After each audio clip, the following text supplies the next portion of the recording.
My black brothers and sisters out there that are the ones that are posting all this, oh, we just gonna mind our business. And I saw somebody earlier making t-shirts of like a group of like 6 black people, black men and women, sitting on a bench texting on phones while the country is burning up behind them.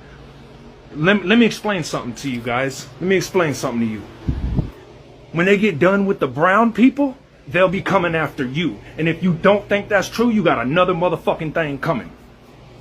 This is bigger than you, okay? Because let me explain another thing to you. You sit back and watch millions of brown people be kidnapped and removed from this country. When they do come after you, there's going to be nobody left to stand up for you. And when they're coming after you, how are you going to feel when people are sitting on the sideline like, oh, we just going to mind our business? Fuck all this other dumb shit. Man, no. It's not the time for that. Power to the people. It's time to come together.